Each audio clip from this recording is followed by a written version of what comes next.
Dominant Protector. Credit to the author. 5,621-30. Ang mga pangalan po na nandito ay galing sa mga name generator. Kung meron man pagkakatulad sa mga pangalan ng tao o lugar at pangyayari, ito ay tunay na hindi sinasadya. Lumingon si Terence at sinenyasan si Invincible Tago na inumin ang tableta. Tumanggaw si Invincible Tago at huminga ng malalim bago nilunok ang Thunder Elixir. Tahimik na tumabi si Fernan, pinuprotektahan sina Terence at ang Invincible Tago. Si Fernan Salter na ang sumigaw ng gamitin muli ni Terence ang skill. Naranasan niya lang ito, pero hindi pa rin kapanipaniwala. Kahit na nasa maagang yugto na siya ng mahiwagang Ascension Realm, pakiramdam niya ay mapanganib pa rin siyang harapin ang ganitong uri ng kidlat dahil wala siyang Thunder Elixir para makuha ang kapangyarihang iyon. Mabilis na natapos ni Invincible Immemorial ang kanyang pagsulong sa Thunder Tribulation. Mas may karanasan siya kaysa kay Fernan sa Great Circle ng orihinal na antas, kaya natural na mas malalim ang kanyang pundasyon. Mula sa perspektibo ng kanyang aura na naging matatag, mas malakas din siya kaysa kay Fernan. Hindi sila tinanong ni Terence kung ilang spirit roots ang kanilang pinagsama. Ito ang kanilang privacy, at alam niyang sasabihin nila sa kanya kung magtatanong siya, ngunit malinaw na hindi iyon isang dahilan. Pangalawa, ginagamit ni Terence ang paraan ng pag-level up ng Sky-class Island, pero hindi siya sigurado kung magiging pareho pa rin ito pagkatapos niyang mag-level up. Tutal, ang sinaunang Martial World ay pangunahing umaasa sa Spirit Sense para mag-level up kaya hindi siya masyadong nagtatanong. Pwede na lang niyang tanungin si Trevor mamaya. Master Linford, ako, ang Invincible Primordial, ay hindi magaling magsalita. Huwag na tayong mag-usap pa tungkol sa kahit ano. Kung kailangan mo ng tulong ko sa hinaharap, ipaalam mo lang sa akin.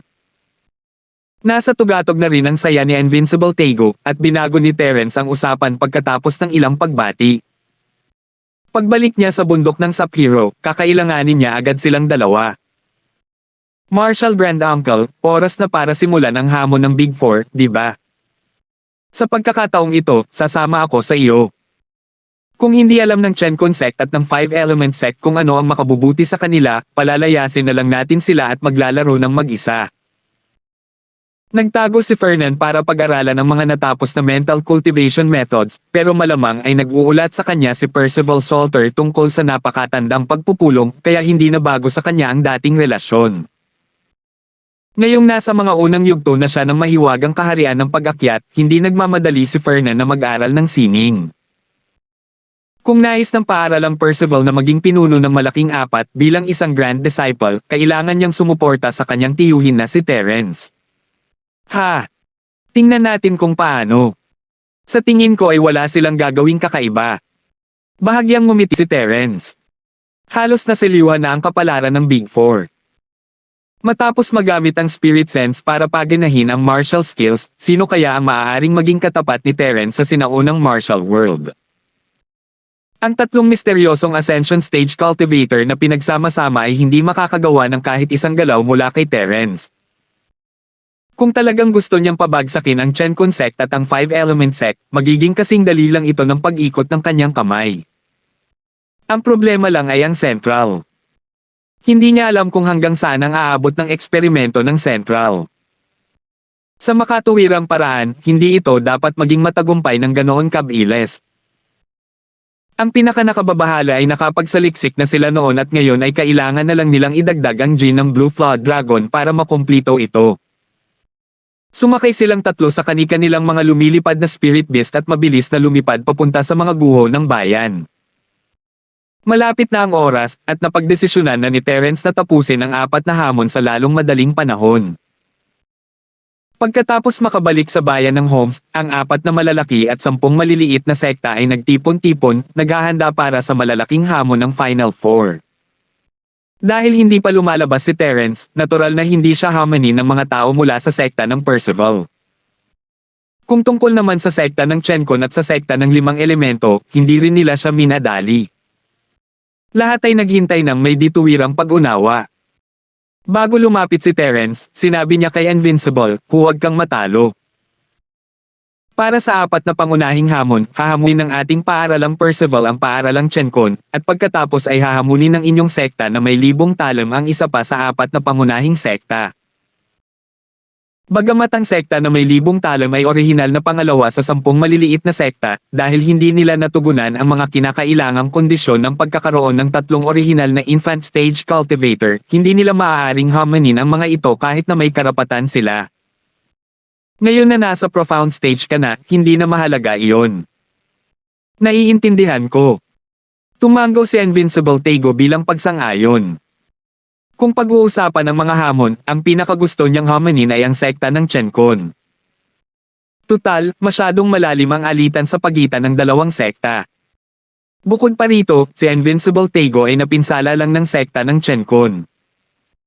Kung hindi dahil kay Terence, baka hindi na siya makabangon ngayon, lalo na't ang maagang yugto ng Profound. Gayunpaman, dahil sinabi ni Terence na hinahamon ng sekta ng Percival ang sekta ng Chencon, nangangahulugan ito na bahagi ito ng kanyang plano. Kahit na mauna pa ang sekta ng Thousand Blades, kailangan pa rin niyang iwan ang sekta ng Chencon kay Terence. Tumango si Terence at hindi na nagsalita pa. Sa apat na malalaking miyembro, ang Householder ang isa sa mga hindi niya kayang hamunin. Hindi na kailangang ipaalala pa ni Terence sa kanya ang tungkol dito dahil katabi lang niya si Fernan. Kahit na baliw si Invincible Primordial para hamunin si Householder, baka hindi niya talaga matalo si Fernan. Hindi hahayaan ni Terence na mangyari iyon. Walang duda, ang sekta ng 5 elemento na kinalaban ni Terence ang pinakamahusay na target. Hindi ito sinabi ng malakas ni Terence, ngunit iyon talaga ang kanyang plano. Ang sekta ng pagbubukas ng langit ay walang paninindigan, kaya walang anumang intensyon si Terence na target sila. Kung makakatipon ng sekta ng Snowsword ng 3 bagong silang na Soul Cultivator, maaari nilang patuloy na hamunin ang sekta ng pagbubukas ng langit. Sa kasamaang palad, si Baltimore ay si Trevor na ngayon, at si Janfeng ay nagtaksil sa sekta ng Snowsword at sumali sa Central. Ang natitirang Wookiee ay walang karapatang hamunin ang Big Four. Maliban kung gagawin ni Terence si Wookiee na isang Profound Master, walang duda na matatalo siya. Pagkatapos ng ilang salita, nakarating ang 3 sa plataporma. Nakita ni Percival na nandito rin ang kanyang ama at mabilis na lumapit upang salubungin si Terence bago niya dinala si Fernan sa plataporma. Tutal, ang upuang ito ay kay Fernan noong una pa lang at may karapatang umakyat si Percival, ngunit nasa likod pa rin niya ang Rango. Ang pamilyang Salter ay may 2 natatanging disipulo, 2 sa kanila ay nasa tugatog ng orihinal na antas. Natatakot ako na tataas sila ng ilang rango pagkatapos ng hamong ito. Bakit hindi mo na lang sinabi na ang pamilyang Salter ay magiging isa sa 4 na dakila? Ilang posisyon ang gusto mong i-promote? 3 posisyon na lang ang natitira, okay. Sash, huwag ka nang magsalita pa. Nandito na sina Terence at ang walang talong Tego, magsisimula na ang 4 na malalaking hamon. Aling sekta sa tingin mo ang hahamonan ng Green Cloud School? Hindi maaaring ang pamilyang Salter, ang sekta na pinagkakatiwalaan ko, di ba? Sa tingin mo ba ay kasing tanga mo ang Green Cloud School? Sa tingin ko karamihan sa kanila ay nandito para hamunin ang Heaven Opening Sect. Sa tingin ko mas malamang na hamunin nito ang sekta na may 5 elemento. Ang sekta na may berdeng ulap at ang sekta na may 5 elemento ay nagkaroon na ng alitan noon.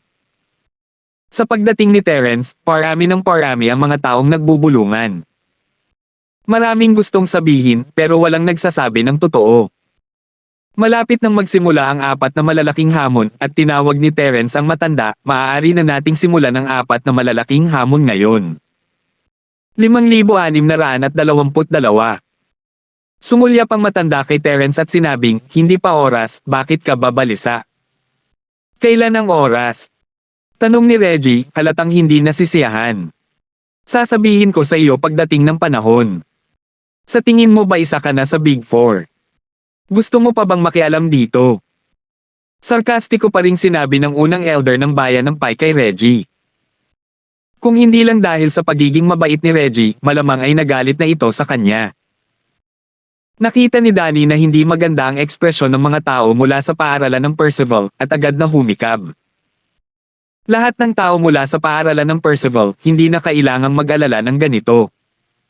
Isang buong araw na tayong naghintay. Hindi na natin kailangan ng mas mahabang oras. Mahalagang araw ngayon. Malamang na masasaksihan natin ang pagsilang ng isang bagong Great Fort, kaya nararapat lamang na maghintay ng magandang panahon bago tayo magsimula. Sa katunayan, isa ito sa mga pamamaraan na tinalakay nina The Wistmaster Duji, Ziggy at Danny kalaunan, na sa pagpapaliban ng pinakamahabang oras hanggat maaari upang makapunta rito ang The Wistmaster Dunan. Sa simula, dapat ay matagal nang dumating ang The Wistmaster Dunan, ngunit naantala siya sa oras na ito sa kritikal na sandali ng kanyang saradong paglilinang. Mula sa kanyang tugon, tila ang kanyang cultivation base ay gumawa ng isa pang hakbang pasulong.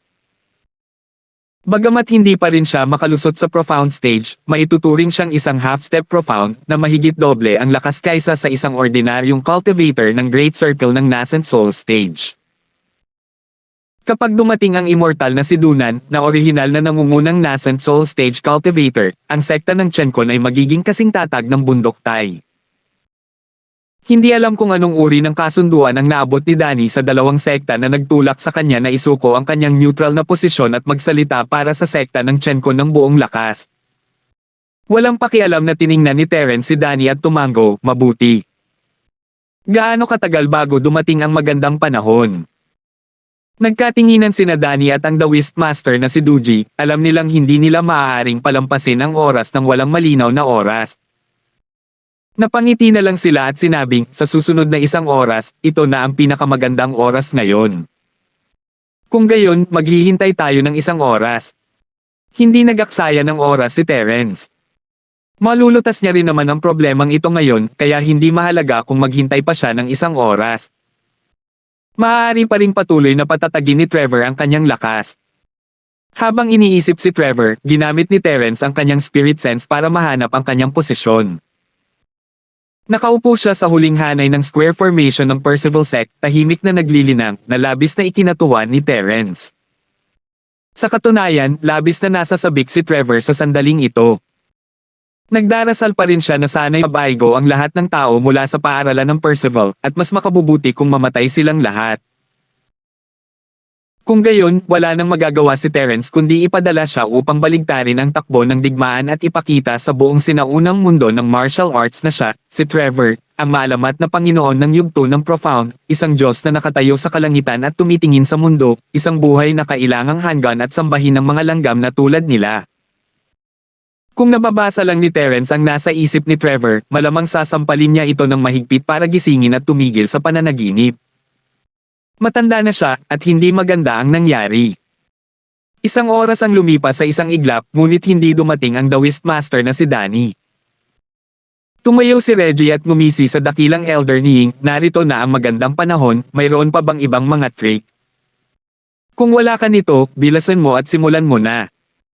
Lahat ay abala, at hindi magandang ideya na sayangin ang oras ng ganito. Walang ibang magawa ang dakilang matanda ng bayan ng Ying. Palihim niyang sinulyapan ang The Wistmaster na si Duji, ngunit wala siyang nakuhang pahiwatig. Tumango na lang siya at sinabing, simulan na natin ang hamon laban sa Big Four. Hayaan mong ipaliwanag ko muna ang mga patakaran. Sa puntong ito, nagkunwaring tumikim ang dakilang matanda ng bayan ng Ying bago nagpatuloy sa mabagal na tono, sa apat na malalaking hamon sa pagkakataong ito, tanging ang Green Cloud School lamang ang kwalipikado. Kaya, mga tao ng Green Cloud School, pakisuyong makinig. Napakasimple ng mga patakaran ng hamon, pagkatapos matukoy ang sekta na gusto ninyong hamanin, ang magkabilang panig ay magpapadala ng kanilang pinakamalakas na tao upang lumaban ng mag-isa. Magkakaroon ng kabuoang 3 round, 2 manalo sa 3 round. Isang tao ang maaaring humamon ng 3 round, o 3 tao ang maaaring lumaban bawat isa. Ang natalo ay maaaring magpatuloy sa paglaban hanggat gusto nila, walang limitasyon sa kanilang antas ng lakas. Kung gusto mo, maaari ka ring magpadala ng isang Foundation Stage Master. Tungkol sa yugto ng pagtatatag ng pundasyon, sumulyap ang dakilang elder ng bayan ng Ying kay Tianyong ng Thousand Blade Sect na parang may itinuturo. Malinaw na kinukutya niya ang katotohanan na ang Thousand Blade Sect ay mayroon lamang 2 tao.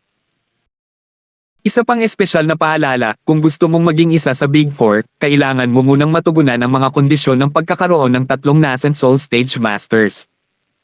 Sa kanila, dapat may isa sa Great Circle ng Nascent Soul Stage.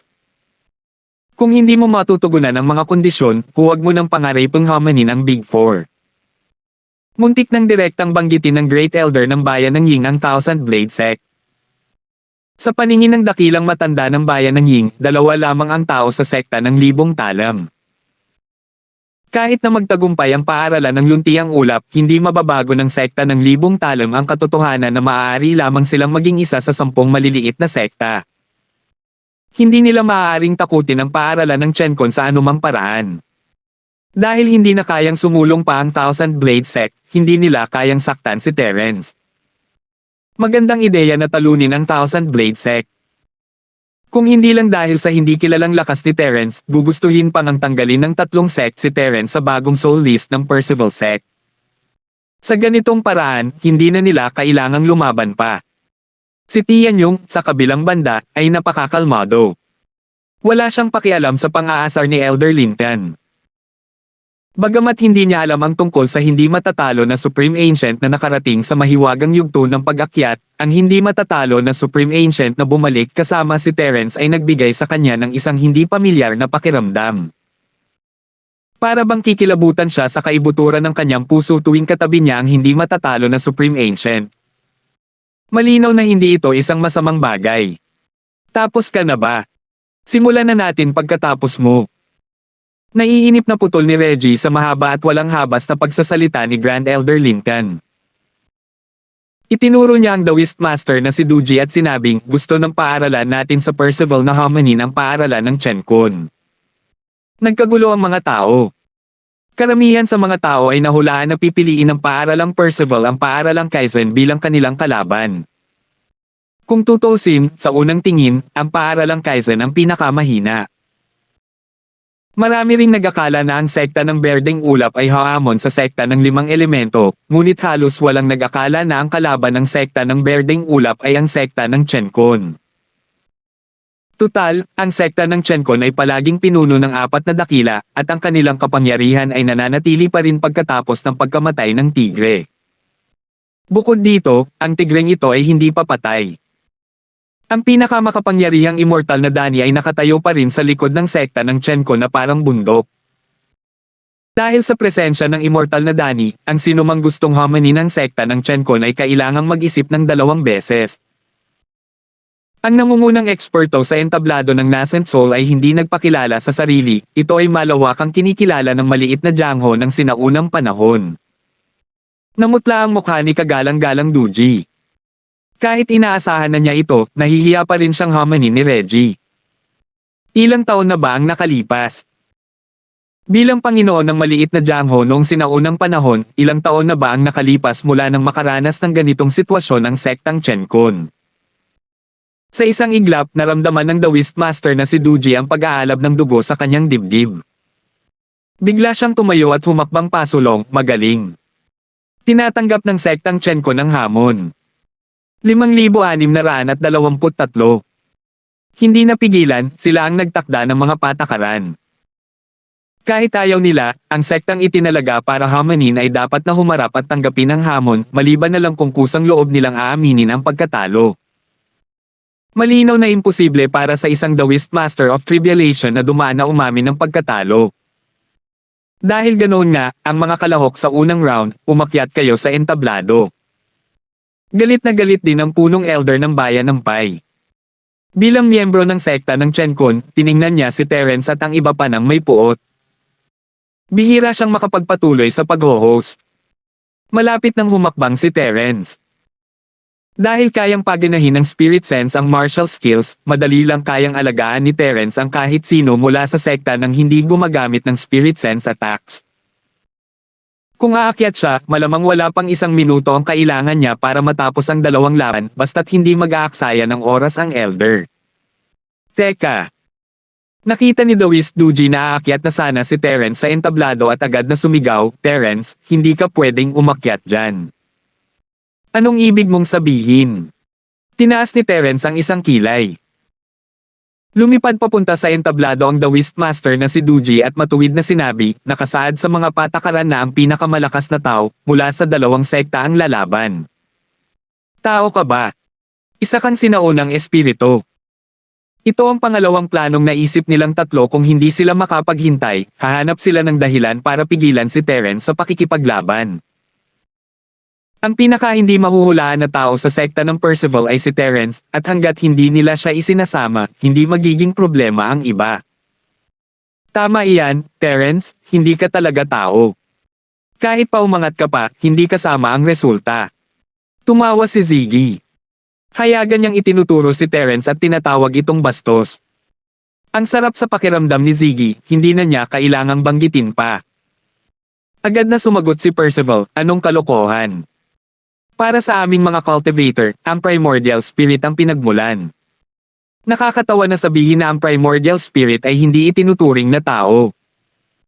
Itinatapon mo ang lahat ng mukha ng Big Four sa pagsasabi nito. Masigla ring nag-uusap ang mga manunood sa ibaba ng entablado. Karamihan sa kanila ay sumang-ayon kay Percival. Sinong sinaunang espiritu ang hindi tao? Sino ang walang sinaunang espiritu? Kung gayon, hindi ba lahat ay hindi makatao? Para sa mga tao sa maliit na Jiangho noong sinaunang panahon, ang sinaunang espiritu ang pinagmulan nila, at ang pisikal na katawan ay ang kanilang balat lamang. Sa makatuwid, ang mga salita ng The Wistmaster na si Duji ay talagang kasuklam-suklam sa karamihan ng mga tao. Tiningnan sila ni Danny nang may hindi maintindihang ekspresyon, saka ngumiti at sinabing, tigilan na natin yan. Sa katunayan, walang tiyak na mga patakaran kung maaaring sumali ang mga sinaunang espiritu sa kompetisyon. Natuto na tayo ng leksyon sa pagkakataong ito at maaari na natin itong baguhin sa hinaharap. Tungkol naman sa kompetisyon ngayon, Elder Lin, sa tingin ko ay hindi ka dapat sumali. Ang paaralan ng Percival ay puno ng mga talento, dapat mo man lang bigyan ng pagkakataon ang nakababatang henerasyon na magkaroon ng karanasan.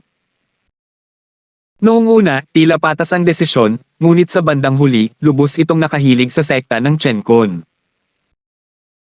Tiningnan ni Terence si Danny at alam niyang nasa ilalim ng pressure ang sekta ng Kaizen, at tila napagdesisyonan nilang sumali sa alyansa sa pagitan ng sekta ng Chen Kun at ng sekta ng limang elemento. Mabuti na lang at hindi sila ganoon kawalang hiya para hindi ituring si Terence bilang isa sa mga bagong silang na Soul Master ng sekta ng Percival, kung hindi ay direkta nilang madidiskwalipika ang sekta ng Percival sa hamon. Malamang ay hindi sila naglakas loob na pumunta ng ganoon kalayo, o baka bigla na lang silang baliin ni Terence at baka hindi nila kayanin ang galit ni Terence. Mas makabubuting gamitin ang maliliit na panlilinlang na ito para mapilit si Terence na lumabas ng arena. Dahil ganoon nga ang nangyari, walang masabi si Terence. Kung pipiliin ng Thousand Blade Sect na homanin ang Kaizen Sect sa halip na ang Five Element Sect, nararapat lang iyon sa kanila. Isang biro ang pagsasabi na hindi sila maaaring maging isa sa Big Four kung wala ang tatlong orihinal na Infant Stage Cultivator. Nakarating na si Invincible Ancient kay Profound, at siya lang ang sapat para labanan ng 8 hanggang 10 bagong Soul Cultivator. Kung talagang lalaban sila, 8 hanggang 10 bagong Soul Cultivator ang mapapatay ng Invincible Ancient sa loob lamang ng ilang segundo. Sino ang maglalakas loob na magsabi na hindi kwalipikado ang Thousand Blade Sect? Sige, dahil sinabi ito ni Elder Quill, ako, bilang Grand Uncle Master, ay dapat ngang bigyan ang mga junior disciples ng ilang pagkakataon na magtanghal. Nagkibit balikat si Terence at bahagyang ngumiti. Sa katunayan, kung talagang gusto ni Terence na umakyat, hindi nila siya mapipigilan, ngunit may bagong ideya si Terence, kaya pumayag siya. Pumarap siya at sinabi kay Reggie, Reggie, ikaw ang unang makakaranas ng lakas ng sekta ng Chen Kun. Mag-ingat ka, sila ang nangungunang sekta noong sinaunang panahon. Napakalakas nila. Hindi inaasahan ni Reggie na magkakaroon siya ng pagkakataong lumaban. Hindi pa siya nagkaroon ng totoong laban simula nang marating niya ang tugatog ng bagong yugto ng kaluluwa. Tumanggaw siya ng may pinanibik. Walang problema, Marshal Grand Uncle, panoorin mo lang ang pagtatanghal ng disipulong ito. Sa kompetisyon sa ranggo ng nangungunang 10 kalahok, hindi man lang nagkaroon ng pagkataong lumaban si Reggie. Lahat ng ito ay nakuha ng kanyang disipulong si Wei Feng. Ngayong nagkaroon na siya ng pagkakataong lumaban, kailangan niya maging mahusay sa pagganap. Pagkatapos niyang umakyat sa entablado, itinutok ni Reggie ang kanyang espadang nasa loob ng kaluban sa sekta ng Chenkon at sinabing, si Reggie mula sa paaralan ng Percival ay dumating upang hamanin ka. Sino mula sa paaralan ng Chenkon ang lalabas? Lihim na nagdamdam ang Daoist Master na si Duji. Sa simula, maraming eksperto ang sekta ng Chenkon. Gayunpaman, mahigit kalahati sa kanila ang namatay noong sinaunang pagpupulong. Ngayon, bago dumating ang Daoist Master na si Dunan, sino pa ang maaaring naruroon bukod sa kanya? Dahil personal na babagsak ang pinuno ng sekta na si Zin, natural lang na ako naman ang tumanggap ng hamon. Malamig na sanggol ni kagalang-galang Duji at unti-unting naglakad patungo kay Reggie. Sa pagkakataong ito, ang kanyang aura ay tumaas ng husto at ang kanyang half-step Piknasan Soul Stage aura ay ganap na nabunyag. Magaling! Gusto kong makita ang mga pamamaraan ng isang Daoist Master of Tribulation na dumaan. Tumawa ng malakas si Reggie habang isinusuksok niya ang kanyang espada at inihampas ito sa lupa. Sumabog ang kanyang aura nang walang anumang pagpipigil. Tugatog ng bagong silang na kaharian ng kaluluwa. Bagamat may mga chismis na ganoon, at isa lamang sa tugatog ng orihinal na antas ang kwalipikadong hamanin ang apat na dakila, ito ang unang pagkakataon na ipinakita ni Reggie ang kanyang buong lakas sa harap ng iba, at nagdulot pa rin ito ng sunod-sunod na hiyawan. Sa unang tingin, si Reggie ay mayroon ng kalamangan. Kung tutusin, si Daoist Master Duji ay isa lamang kalahating hakbang Nascent Soul Realm Cultivator, at malayo pa rin sa pagiging isang tunay na peak Nascent Soul Realm Cultivator.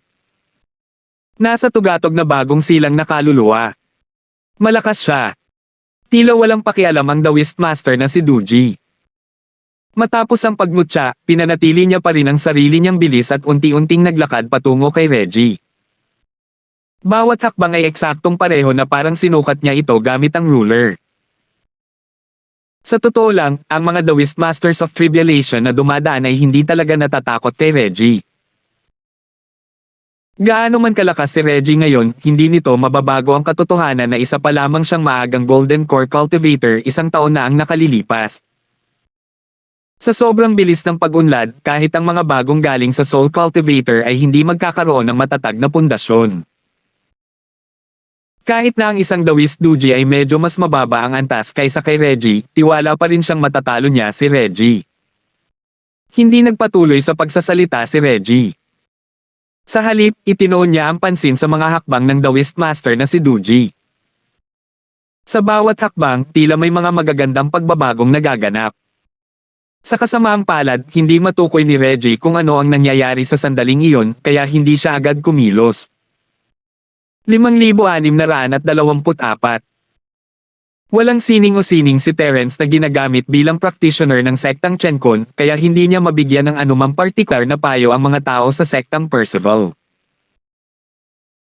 Matapos umangat si Reggie, umaasa na lamang siya sa sarili niyang karanasan at pananaw, ngunit napakabilis ng pag-unlad ni Reggie, halos wala na siyang karanasan sa labanan sa kasalukuyan niyang antas. Nang ang kagalang-galang na si Duji ay 10 hakbang na lamang ang layo mula kay Reggie, ang di nakikitang presyon ay nagparamdam sa kanya na parang hindi na siya makapaghintay pa.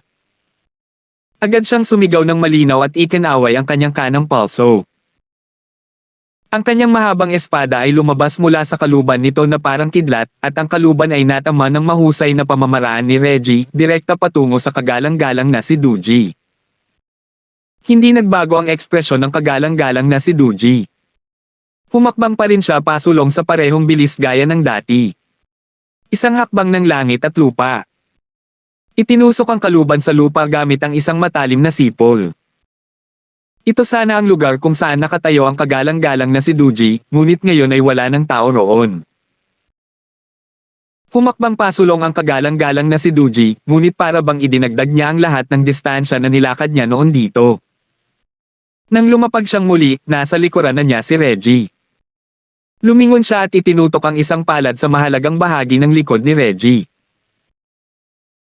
Wala pang gaanong karanasan sa pakikipaglaban si Reggie sa ganitong antas, ngunit hindi siya isang baguhan na hindi pa nakikipaglaban noon. Sa sandaling mapagtontong niyang pumalpak ang kanyang kaluban, alam niyang may mali. Inikat na niya ang kanyang espada para ipagtanggol ang kanyang sarili. Ayaw niyang magkamali, ngunit gusto niyang iwasan ang mga ito. Sinugod ni Kagalang-Galang Duji ang kanyang palad, ngunit parang hindi niya nakita ang mahabang espada ni Reggie at basta na lang sumugod. Ang kakaiba ay hindi man lang pinabagal ng hindi matitinag na aura ng espada ni Reggie ang magaan na palad ni Kagalang-Galang Duji. Hinayaan nito ang espada na tumago sa depensang itinayo ng mahabang espada at muntik ng tamaan ang puso ni Reggie. Nakakatakot ang isang hakbang papasok sa kalawakan. Hindi na ito basta-basta pag-arangkada, ito ay isang makapangyarihang martial arts technique na may kasamang mga follow-up attack. Maging si Terence, na nanonood mula sa gilid, ay hindi maiwasang maantig. Sa kritikal na sandaling ito, hindi natarante si Reggie. Bagamat hindi niya nakita ang kagalang-galang na si Duji sa likuran niya, ang kanyang matalas na espiritual na pandama ay naramdaman na ang panganib ng maaga. Ang mahabang espada sa kanyang katawan ay biglang tumilapon sa kalangitan, dala ang katawan ni Reggie. Ang palad ng kagalang-galang na si Duji ay halos tumama sa mahahalagang bahagi ng katawan ni Reggie. Tumama lamang ito sa labas ng kanyang baywang, at ang tunay na chi na iniluwa niya ay hindi rin tumama ng mahigit kalahati. Kumunat ang noo ni Reggie habang lumulutang siya sa ere. Natama na siya sa unang palitan ng suntok. Hindi naman malubhang pinsala ang tinamaan sa baywang niya, pero sapat na ito para maapektuhan ang kanyang mga galaw. Kailangan niyang tapusin ang laban sa lalong madaling panahon. Anumang pagkaantala ay makakasama kay Reggie. Hindi nga dapat maliitin si The Wistmaster Duji. Kahit pa ang pinakamalakas na tao sa sekta ng Chenkon ay si The Wistmaster Dunan, bilang pinuno ng sekta, siya ang may kapangyarihang maliitin ang maliit na Jangho noong sinaunang panahon. Bagamat hindi tumama ang atake ng kagalang-galang na Duji, walang ekspresyon ang kanyang mukha. Dahan-dahan at elegante niyang itinaas ang kanyang ulo, ngunit ang kanyang mga mata ay nakatuon sa figure ni Reggie. Ang isang hakbang ng langit at lupa ay umiiral pa rin. Dahan-dahang tinapakan ni kagalang-galang Duji ang kanyang paa at kumislap ang kanyang figure. Parang multo, lumitaw siya sa ibabaw ng kagalang-galang Duji at marahang sumuntok sa kanyang palad. Sa pagkakataong ito, ang kanyang pakay ay ang ulo ni Reggie. Si Reggie, na nasa himpapawid, ay pilit na iniikot ang kanyang ulo upang hanapin ang bakas ng kagalang-galang na si Duji. Hindi niya inaasahan na ang kagalang-galang na si Duji ay lumitaw na sa itaas niya. Sa oras na ito, lumilipad pa rin siya pataas, nakatumbas ng pagbagsak ng kanyang ulo sa palad ng kagalang-galang na si Duji. Mag-ingat ka, Panginoon. Hindi napigilan ni Wei Feng na nanonood ng labanan, ang mapasigaw. Alam niyang wala siyang magagawa. Nang marinig ni Reggie ang babala nito at gumanti, sisubog na ang ulo niya na parang pakwan na dinurog ng martilyo. Pinaikit ni Terence ang kanyang mga mata, ngunit wala siyang balak na umatake. Ang ganitong antas ng pag-atake ay hindi isang bagay na hindi kayang hawakan ni Reggie. Ang kulang sa kanya ngayon ay ang aktwal na karanasan sa pakikipaglaban, kaya naman siya nahuhulog sa bitag ng isang Dawis Duji. Kung pag-uusapan ng tunay na lakas, medyo mas malakas pa rin si Reggie. Totoo nga, kahit hindi makita ni Reggie ang The Wistmaster na si Duji, nangangahulugan ito na nasa malaking panganib siya. Dahil hindi niya matukoy ang posisyon ng The Wistmaster na si Duji, magagamit lamang niya ang kanyang mga kasanayan sa pakikipaglaban upang maiwasan ang lubos na panganib. Tatlong pagpapakita ng dragon na nasa ulap. Ito ay isang mataas na antas ng teknik sa pakikipaglaban sa hangin at tubig ng paaralan ng Percival, nakakagaling lang ni Reggie matapos niyang maabot ang bagong yugto ng kaluluwa. Tumama ang palad ng The Wistmaster na si Duji sa ulo ni Reggie, ngunit direktang dumaan ito sa kanyang katawan ng walang anumang puwersa. Para itong isang phantom. Isang anino. Ang kalmadong ekspresyon ni kagalang-galang Duji, na naruroon simula nang gamitin niya ang unang hakbang sa mundo, ay nagpakita ng kaunting pagkagulat sa unang pagkakataon. Hindi niya inaasahan na makakatakas pa rin si Reggie mula sa panganib sa tulong ng isang martial technique sa sitwasyong ito na nagbabanta sa buhay at kamatayan. Gayunpaman, ang mga mata ng paring dawiste na si Duji ay agad na lumipat sa ibang posisyon at muling natuon ang tingin sa figure ni Reggie. Sa isang antas, ang isang hakbang ng langit at lupa ng sektang Chenkon ay katulad ng 6 na hakbang ng langit at lupa ng sektang 6 na Harmonies sa ilang paraan, ngunit ang isang hakbang ng langit at lupa ay malinaw na mas malakas.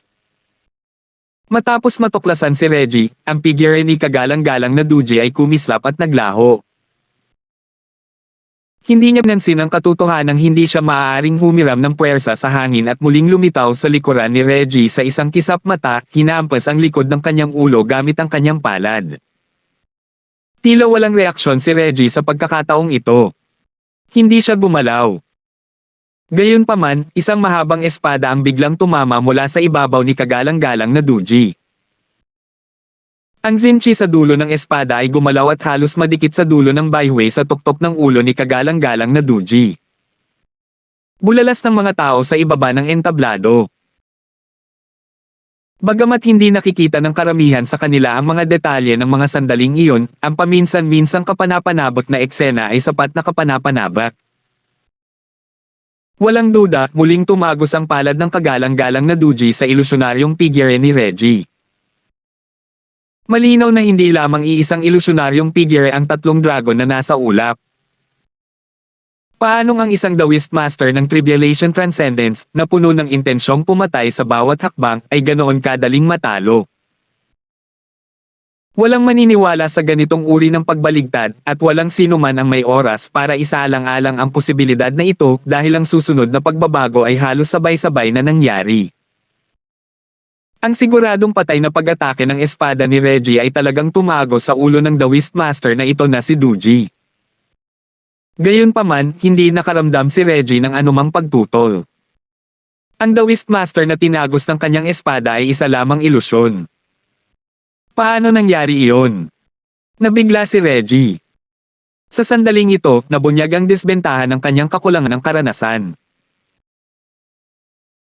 Sa pamamagitan ng pag-asa sa espesyal na paraan ng paglilinang ng isip sa tatlong pagpapakita ng Cloud Dragon, nagawa ni Reggie na patuloy na gumalaw sa hangin at mag-iwan ng isang ilusyonaryong imahe na maaaring magmukhang totoo. Gayunpaman, ang katotohanan na ang Taoist Duji ay minsang nakagalaw sa hangin ay nakakagulat na kay Reggie.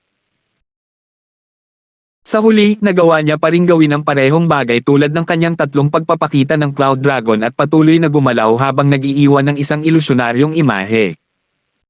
5,625. Ang ataking ito ang kanyang huling galaw sa pagpatay.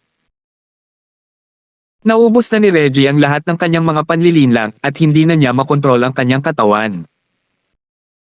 Natamba na lamang siya, ang kanyang puso ay nasa estado ng takot na nagpawala sa kanyang katinoan. Sa isang labanan sa ganitong antas, ang pagkawala ng kanyang katinoan ay katumbas ng pagkatalo.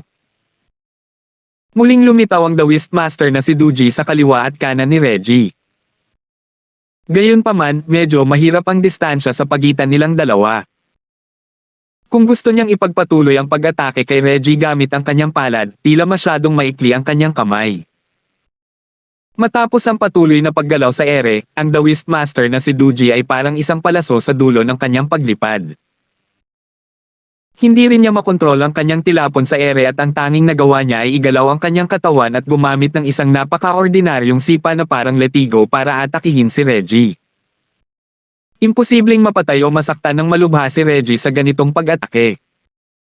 Nadama lamang ng paring Taoist na si Duji na dahil wala siyang magagawa, mas mabuting sipin siya kaysa wala. Hindi inaasahan, ang distansya sa pagitan nilang dalawa ay sapat lamang para halos hindi maabot ni kagalang-galang na Duji ang malalatigo na binti ni Reggie. Gayunpaman, dahil hindi pa ganap na matibay ang pababang puwersa ng kanyang sipa, ang dulo ng kanyang paa ay dumaan lamang sa katawan ni Reggie, dahilan para mawalan siya ng kontrol sa kanyang katawan at umikot sa ibang direksyon, at lumipad palabas ng ring. Sa totoo lang, kahit ang Taoist master na si Duji mismo ay hindi inaasahan ang resultang ito. Akala niya ay sasamantalahin niya ang sitwasyon pagkatapos niyang lumapag at papatayin si Reggie. Gayunpaman, ngayong naisip niya ito, tila hindi naman pala masama. Matatanggap pa rin niya ang katotohanan na madali niyang matatalo ang labanan. Hanggat manalo sila sa susunod na round, ang Chenkon sect ang mananalo sa hamong ito at ang karapatan ng 10 little ones na humamon ay dito magtatapos. Hindi ito magiging malaking problema kung hindi makakarating sa tamang oras ang The Wistmaster na si Dunan. Sa unang laban sa pagitan ng paaralan ng Percival at paaralan ng Chenkon, panalo ang paring The Wist ng paaralan ng Chenkon na si Duji. Ang dakilang elder ng bayan ng Ying, na palaging may poker face, ay nakangiti na ngayon na parang namumulaklak na bulaklak ng peach, at malakas na nagpahayag ng may pagmamalaki. Puno ng paghamak ang ekspresyon niya sa lahat. Tingnan mo ito, tingnan mo ito. Ito ang lakas ng numero 1 sekta sa Supreme Ancient Immortal Realms, ang sekta ng Chenkon. Hindi na kailangang magpakita pa ang pinakamalakas at kayanan niya kayong alagaan. Terra, tingnan natin kung sino pa ang nandito. Sino pa ang naroon. Nag-react at nagkagulo ang mga nanunood sa ibaba ng entablado, ngunit mukhang medyo hindi sila nasisiyahan. Tapos na. Napunta ang buhangin sa mga mata ko, tapos nawala na pagkatapos kong kumurap. Nakakapanabik ang labanan sa simula, paano naging mahina ang katapusan. Ipagpatuloy mo lang ang laban. Ano ba yung sinipa mo? Ang pangit naman. Hindi yan nabibilang. Pinuno ng sekta Zin, huwag kang panghinaan ng loob, magpatuloy ka. Tiyak na mananalo tayo sa pagkakataong ito. Ang mukha ng kagalang-galang na si Duji. Nakakapanalo lang ng isang round, nangangitim. Hindi na siya kasing kalmado gaya ng dati. Sa 10 tao, 7 sa kanila ang sumuporta kay Reggie, at ang 3 naman ay nanunood lang ng palabas. Wala ni isa sa kanila ang nagsabing siya, ang kagalang-galang na si Duji. Magaling lumaban. Mga bulag ba kayong lahat? Naglakad si Reggie papunta sa tabi ni Terence, ang mukha ay puno ng kahihiyan. Lolo ng martial arts, binaigo ka ng disipulong ito. Sa pagkakataong ito, masyado akong naging pabaya. Bigyan mo ako ng isa pang pagkakataon. Sa pagkakataong ito, kailangan kong talunin ang The Wistmaster na si Duji kahit mamatay pa ako. Ang mga patakaran ng hamon ay nagpapahintulot sa mga hindi makapasok sa entablado. Gayunpaman, ito ang pinakamahusay sa 3. Kung mabaigo ka ng isang beses, akyat ka. Kung mabaigo ka sa pangalawang pagkakataon, tapos na. Kung gugustuhin mo, walang pipigil sa iyo. Kaya nga sinabi iyon ni Reggie. Gayunpaman, hindi siya sigurado kung matatalo niya ang kagalang-galang na si Duji. Iyon ay dahil hindi pa nakikita ni Reggie ang teknik ng martial arts ni kagalang-galang na si Duji. Alam din ito ni Terence, kaya tinapik niya ang balikat ni Reggie. Wala ka lang talagang karanasan, pero hindi ka mas mahina kaysa sa isang The Wistmaster na si Duji. Hindi imposible kung gusto mong umakyat doon at manalo muli, pero kailangan mong sabihin sa akin, bakit ka nabigo? Agad na nawala ng malay si Reggie. Hindi ba't ang pagkabigo ay dahil sa kakulangan ng karanasan? Ito ang sinabi mo, nakatatandang lolo. Mukhang hindi mo talaga naintindihan. Ang martial skill na ginamit ni The Wistmaster Duji ngayon lang ay napakalakas at napakataas. Noong una, akala ko isa lamang itong kahangahangang footwork, pero nalaman ko na ang footwork na ito ay may tuloy-tuloy na paraan ng pag-atake, na siyang palm strike na ginagamit ni The Wistmaster Duji. Hindi naman sa hindi niya kayang gumamit ng ibang martial skills, pero ang paggamit ng ibang martial skills ay sisira sa integridad ng galaw na ito. Para matuto si Reggie mula sa karanasang ito, gumawa ng maraming paraan si Terence para sabihin sa kanya ang lahat ng nakita niya. Pagkatapos ng kaunting katahimikan, naging seryoso ang mukha ni Terence, kung iyon lang, ang teknik ng kagalang-galang na Duji ay hindi naman ganoon kahirap harapin. Maaari mo itong labanan sa pamamagitan ng 3 pagpapakita ng Cloud Dragon. Ngunit sa huli, natuklasan ko na ang pinakapangit na bagay tungkol sa kagalang-galang na Duji ay ang kaya niyang kopyahin agad ang mga teknik ng martial arts ng kalaban sa loob ng saklaw ng kanyang mga teknik sa martial arts. Bagamat sa palagay ko ay pansamantalang kopya lamang ito at hindi permanente, sapat na ito para makakuha siya ng malaking kalamangan sa labanan. Itinaas ni Reggie ang kanyang ulo at gulat na tumingin kay Terence. Marshal Granduncle, sinasabi mo bang ginaya ni The Wistmaster Duji ang tatlong pagpapakita ko kay Cloud Dragon at pagkatapos ay tinalo ako gamit ang sarili kong mga galaw? Gaano ba ito kawalang katotohanan? Gayunpaman, nang maingat na pag-isipan ito ni Reggie, napagtanto niya na lubos na niya itong pinaniwalaan. Hindi ba't ang huling bahagi ng pag-alis at ang ilusyonaryong figure ng kagalang-galang na si Duji ay ang kanyang tatlong pagpapakita ng ulap at dragon? Matapos itong pag-isipan ni Reggie, labis siyang nabigla sa isang hakbang ng langit at lupa nang naliwanag ang Duji. Dahil sa napakalakas na pamamaraan ng pakikipaglaban, hindi walang dahilan kung bakit kayang makatayong ang sekta ng Chenkon sa tuktok ng maliit na Jiangho noong sinaunang panahon. Ngunit ang mas ikinagulat ni Reggie ay ang kakayahan ni Terence na suriin ang bawat detalye ng isang hakbang ng langit at lupa ni The Whist Duji sa pamamagitan lamang ng pagtingin dito ng ilang sandali. Sinuri pa niya ang bawat detalye ng walang kahit isang kapintasan. Ilang matinding labanan ang kinailangan niyang pagdaanan para magkaroon ng ganitong uri ng karanasan at pangitain sa labanan. Kahit na maraming karanasan sa pakikipaglaban si Terence, nagawa niyang suriin ng tumpak ang isang hakbang patungo sa langit ng The Whist Duji dahil sanay siyang manggopya ng martial arts ng ibang tao. Kung wala ang kaalamang ito, kahit na taglay ng isang tao ang 5 elemento at 8 katangian at ang tunay na chi na makapangyarihang taglay, imposible pa rin itong makamit. Hindi ito maihahambing kay Reggie ng mag-isa.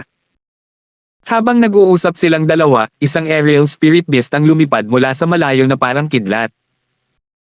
May dala itong bulk zone ng hangin habang lumalapag ito sa mataas na plataporma. Sa bayan ng Ying, tanging ang mga pamilya ng 4 na malalaking sekta lamang ang may pribilehiyong sumakay sa isang aerial spirit beast. Kaya naman, walang dod ang miyembro ng 4 na malalaking sekta ang taong ito. Nakita ni The Wistmaster Duji ang lalaking nasa katanghaliang gulang na nakasuot ng The Whist robe na pababa mula sa lumilipad na spirit beast at binati ito ng may malaking ngiti, "Senior Brother Danny, dumating ka na rin." "Junior Brother, matagal na kitang hinihintay." Agad na natigil ang diskusyon sa ibaba ng entablado. 5,626 Napatingin ang lahat sa tila ordinaryong lalaking nasa katanghaliang gulang na nakasuot ng damit na The Whist. Ito ang nangungunang bagong cultivator ng Soul Realm sa maliit na Jiangho noong sinaunang panahon.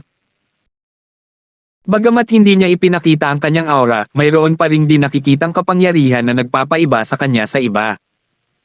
Paglampas sa kahirapan. Hindi mo man lang kayang hawakan ang ganoon kaliit na bagay. Sumulyap si The Wistmaster Dunan sabi ng Green Cloud School nang hindi mahahalata at saka pinagalitan si The Wistmaster Duji nang may bahagyang hindi pagkasya. Naisip ni The Wistmaster Duji na kung hindi siya gumawa ng mga trick, hindi niya talaga ito makakayanan. Gayunpaman, ngumiti pa rin siya at sinabing, "Dahil nandito si Senior Brother, natural lang na walang hindi natin kayang harapin." Ito ay dahil kung wala ka, Senior Brother Danny, sa tabi mo, hindi kailanman magiging panatag ang puso ni Junior Brother. Pagkarinig sa mga salita ni The Wistmaster Duji, agad na naging mas maamo ang ekspresyon sa mga mata ni The Wistmaster Dunan. Tila hindi naman masama ang relasyon nilang dalawa. Gayunpaman, nang makita ng mga nakapalibot na manunood na ang kahanga-hanga at hindi nakangiting The Wistmaster na si Duji ay ganap na nagbago at naging ibang tao, at nakangiti ng napakaganda, hindi nila ito lubos na maintindihan ng ilang sandali. Senior Brother Danny, hindi talaga alam ng paaralan ng Percival kung ano ang makakabuti para sa kanila ngayong taon. Dumating sila para hamanin ang ating paaralan ng Chenkon. Nanalo na ako ng isang hamon ngayon lang, at iyon ay si Reggie, ang kasalukuyang pinuno ng sekta ng paaralan ng Percival.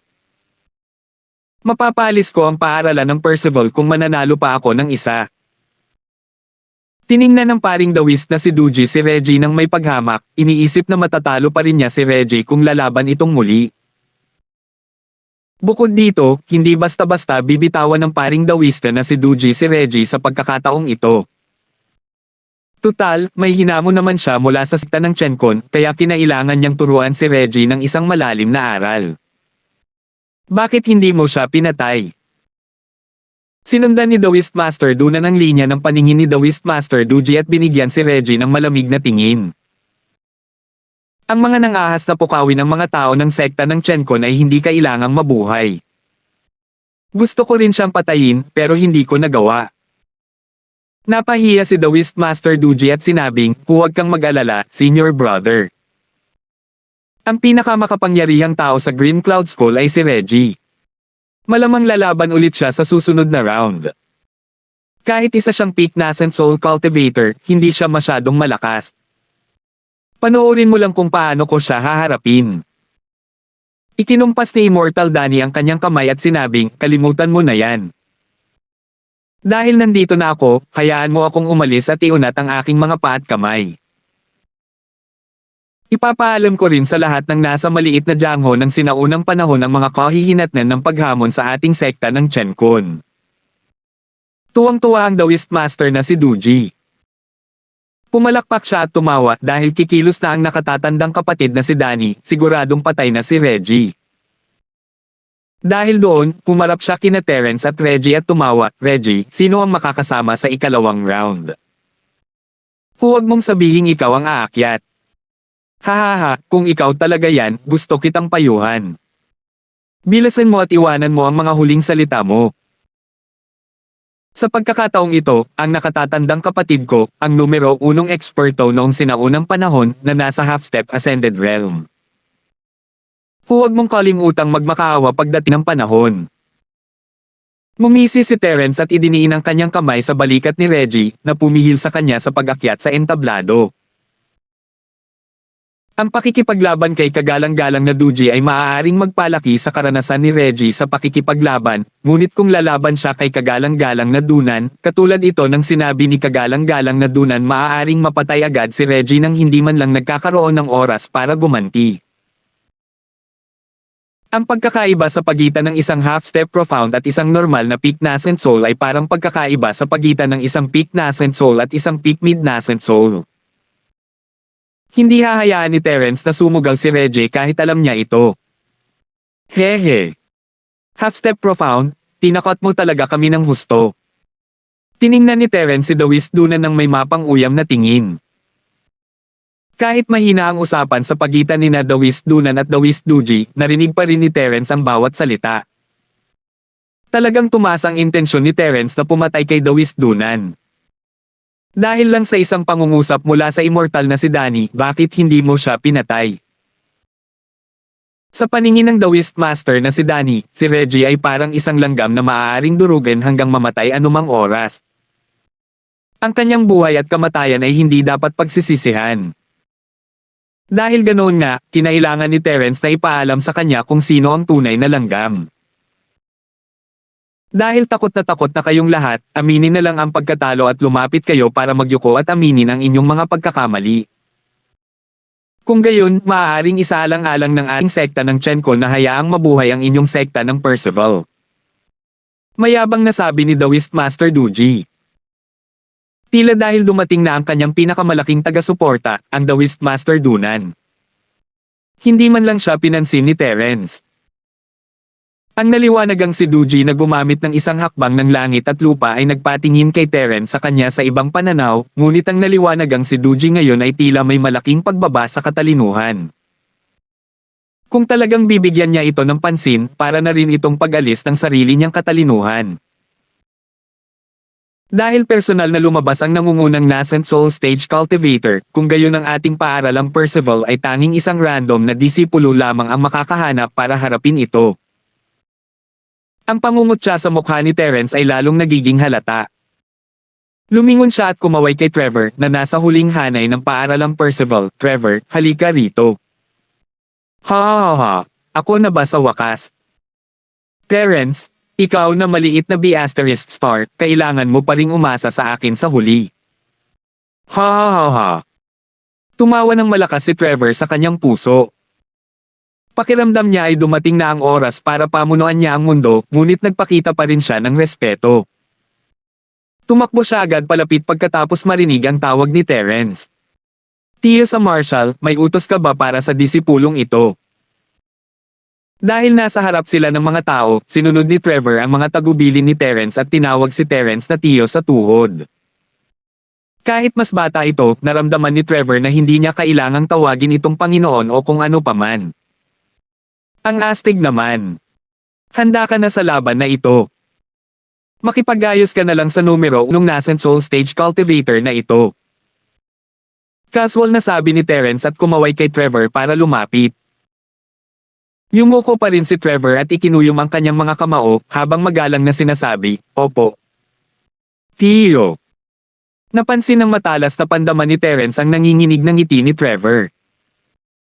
Nahulaan niya na iniisip ng lalaking ito, anong kalokohan ito, kalahating hakbang papuntang profound. Bakit niya kailangan pang harapin si Tio York? Kaya niya itong tanyayan sa isang hininga, lunurin sa laway. At iba pa. Hindi nagbigay si Terence ng eksaktong paglalarawan kay Trevor, ngunit kilalang kilala niya ito. Bahagyang nagulat din ang The Wistmaster na si Danny nang makita niya si Terence na nagpadala ng isang disipulo na hindi niya pa naririnig. "Ano ba ito? Minamaliit mo ba ako, ang nangungunang bagong panganak na soul cultivator sa sinaunang Jangho?" "Hahaha, Senior Brother Danny, takot na takot ang Green Cloud School. Nang makita kang pumasok sa arena, wala ni isa sa kanila ang nang-ahas lumabas. Ang magagawa lang nila ay ipadala ang pinakamahina nilang disipulo para harapin ka. Kapag namatay sila, mamamatay sila. Nakakatawa talaga." Akala ni Dawis Duji ay naunawaan na niya ang katotohanan kaya tumawa siya. Kahit na sinabi ni Terence na palabas lang iyon, halatang iba ang ibig sabihin. Matapos marinig ito, malalim na pinag-isipan ng immortal na si Danny na totoo ito. Tutal, ang mga patakaran ng hamon ay walang paghihigpit sa antas. Hindi problema para sa Green Clouds na magpadala ng isang disipulo ng foundation stage para mamatay. 5,627. Gayunpaman, siya, ang immortal na si Danny, ay isang marangal na kalahating hakbang na profound, ang numero unong tao sa maliit na Jangho ng sinaunang panahon. Mababa sa kanyang katayuan ang makipaglaban sa isang mahinang manok sa yugto ng pagtatatag ng pundasyon.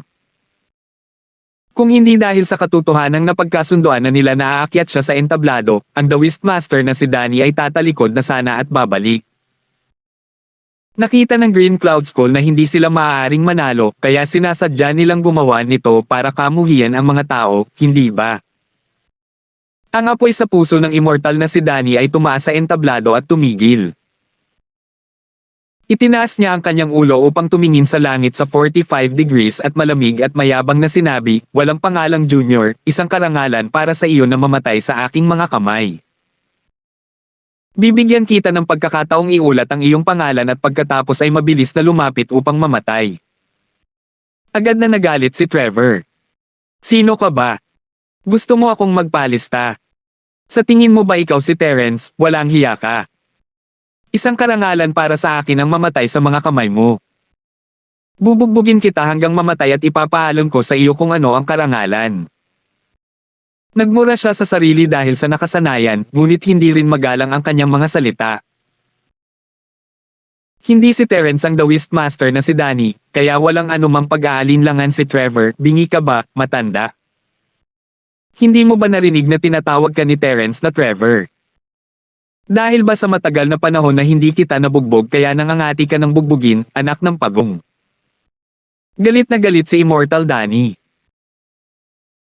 Bilang nangungunang nascent soul stage cultivator sa maliit na Jangho noong sinaunang panahon, walang sino man ang nang-ahas na pag-alitan siya sa ganitong kabastusan sa loob ng maraming taon. Kahit ang kanyang sinumpaang kaaway, ang walang talo na cultivator noong sinaunang panahon, ay hindi gagawa nito. Ang disipulong ito ng Green Cloud School na bigla na lang lumitaw ay pagod na sawang-sawa na sa buhay. Hinahanap mo ang kamatayan.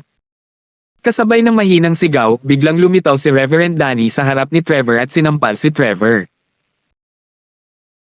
Ayon sa kalkulasyon ng The Wistmaster na si Danny, ang casual na sampal na ito ay sapat na para paliparin ang ulo ng hanggal na disipulong ito ng paaralang Percival. Ang ganitong marahas at siguradong pagpatay na pag-atake ay hindi lamang makapaglalabas ng galit sa kanyang dibdib, kundi makapagtatakutin din sa mga tao ng ibang sekta. Gayunpaman, ang hindi makapaniwala sa Taoist Master na si Danny ay sa ilalim ng kanyang napakabilis na sampal, ang walang pangalang taong iyon ay nagkaroon ng oras upang iunat ang kanyang baywang at pagkatapos ay maginhawang gumanti ng sampal. Sumuntok pa nga siya kalaunan ngunit nauna siyang umabot at ang sampal ay damapo sa mukha ng Taoist Master na si Danny na may malinaw na tunog. Sa isang iglap, mabilis na bumaliktad at umikot ang mundo sa mga mata ng Taoist Master na si Danny. Wala na siyang oras para gumanti bago siya bumagsak sa gilid ng arena ng may malakas na kalabog. Matapos gamulong ng ilang beses, huminto siya sa gilid ng arena. Hindi siya umalis sa arena tulad ng ginawa ni Reggie. Anong klaseng bilis ito? Anong klaseng lakas ito? Kahit na patuloy na naglalabas ng bula ng dugo ang immortal na si Danny, iniisip pa rin niya ang tanong na ito sa kanyang puso. Bagamat isa lamang itong casual na sampal mula kay Reverend Danny, lubos siyang kumpiyansa na wala pang 6 na tao sa buong maliit na Jiangho noong sinaunang panahon ang maaaring tumugon sa kanyang sampal at matagumpay na ipagtanggol ang kanilang sarili. Wala ring higit sa 2 tao na maaaring ipagtanggol ang kanilang sarili at kontra-atake. Gayunpaman, hindi pa naririnig ni Taoist Master Danny ang tungkol sa isang taong hindi lamang hindi nagtatanggol kundi nagkaroon din ng oras para iunat ang kanyang likod at pagkatapos ay umatake muna. Isang taong hindi niya kailanman narinig ang direktang lumitaw sa harap niya. Talagang hindi matanggap ng Taoist Master na si Danny ang katotohanan ito. Ikinumpas ni Trevor ang kanyang kamay at sinabing, ang kapal ng balat mo, matanda, medyo masakit pa nga ang kamay ko. Bilasan mo at tumayo ka, hindi pa ako nakakapaglaro ng sapat. Ha, siguradong bibigyan kita ng buong marka para sa palabas na ito. Ano sa tingin mo, Terence? Hindi maiwasan ni Trevor na tumingin kay Terence at nakita niyang nakatingin sa kanya si Terence na may bahagyang ngiti. Nanginig siya at naisip na hindi siya dapat masyadong maging proud. Hindi maganda kung ang munting kaluluwa ni Terence ay nagbabantay. Kaya naman, binigyan ni Trevor si Terence ng isang mapang-akit ng ngiti at mabilis na tumalikod upang tumakbo patungo sa Taoist Master na si Danny. Hindi ginamit ni Trevor ang kanyang buong lakas ngayon dahil gusto niyang panatilihing buhay si Taoist Master Danny upang patuloy niya itong pahirapan. Sino ang nag-utos kay Taoist Master Danny na saktan si Trevor gamit ang kanyang mga salita ngayon lang? Hindi ba niya alam na ang mga salitang iyon ay angkop lamang para kay Master York? Sa kasamaang palad, ito ang unang pagkakataon na ginamit ni Trevor ang lakas ng profound stage para umatake. Hindi niya alam kung gaano karaming true energy ang naaangkop. Isa pa, hindi handa si Reverend Danny. Isang simpleng sampal lang ay tuloy-tuloy na siyang lumuwa ng dugo. Hindi man lang siya nagkaroon ng pagkakataong mainom ang Great Cyclic Pellet at namatay bago pa dumating si Trevor. Sus Mariosep, patay ka na ba? Huwag kang mamatay. Naramdaman ni Trevor na mabilis na naglalaho ang aura ni Reverend Dunan. Agad niyang hinawakan ang kwelyo nito at sinampal ng ilang beses. May pag-aalala sa mukha, sumigaw siya, gawa ka ba sa papel? Ang hina mo, hindi pa kita napaparangalan. Huwag kang mamatay. Ang Taoist Master na si Duji sa gilid ay nakaramdam ng lamig sa buong katawan niya. Gusto niya talagang sabihin, kahit hindi mamatay ang nakatatandang kapatid ko, siguradong patay na siya matapos mong pahirapan. Gayunpaman, wala siyang lakas para ibuka ang bibig, at tanging nakatayo lang doon at nanginginig. Ang numero 1 lalaki sa maliit na Jiangho ng sinaunang panahon, ang pinakamalakas na eksperto ng sekta ng Chenkon, ang pinuno ng 4 na sekta, ang immortal na si Danny, ay sinampal hanggang sa mamatay ng isang tao. Nangyari ito mismo sa harap ng kanilang mga mata, ngunit pakiramdam ng lahat ay napaka hindi makatotohanan. Panaginip ba ito? Siguradong nananaginip ka. Nagulat ang lahat at natahimik. Kaya naman, ang kakaibang sigaw ni Trevor at ang malutong na sampal sa mukha ni Reverend Danny ay lalong naging malinaw. Sa wakas, may isang taong bumalik sa kanyang katinoan at sumigaw, ang entablado ng profound. Tila tinawag ng dagandong na ito ang kaluluwa ng lahat. Sa isang iglap, sumabog ang lahat gamit ang kanilang pinakamalakas na sound wave, sumisigaw, umuungal, at sumigaw ng hysterical. Profound Stage. Ang maalamat na entablado ng Profound. Ito ang maalamat na entablado ng Profound na hindi lumitaw sa maliit na mundo noong sinaunang panahon sa loob ng libu-libong taon. Namutla ang mukha ng dawist na si Duji habang nanginginig sa malakas na ingay. Hindi niya inaasahan na may isa pang Profound Stage Supermaster sa paaralan ng Percival maliban sa hindi maintindihang si Terence. Bakit magkakaroon ng cultivator sa yugtong Profound? Maaari kayang nasira na ang selyo ng yugtong Profound sa maliit at sinaunang mundo ng martial arts. Tama na. Mahinang sabi ni Terence. Hindi malakas ang boses niya, pero tumatagos ito sa malakas na ingay at malinaw na nakarating sa pandinig ni Trevor. Nanginig ang katawan ni Trevor. Naalala niya na kinakatawan niya ngayon ang paaralan ng Percival. Ang ganitong uri ng aksyon ay katumbas ng paggupit sa bangkay. Medyo nakakasira ito sa reputasyon ng paaralan ng Percival. Mula sa boses ni Terence, ramdam niya na medyo nalungkot si Terence. Hindi madaling maging masaya, pero nakaharang na naman si Terence. Lalakoan kita para umangat ka at mawalan ka sa kontrol mo, tapos babalik ako at babayaran kita sa utang ko sa iyo ngayon.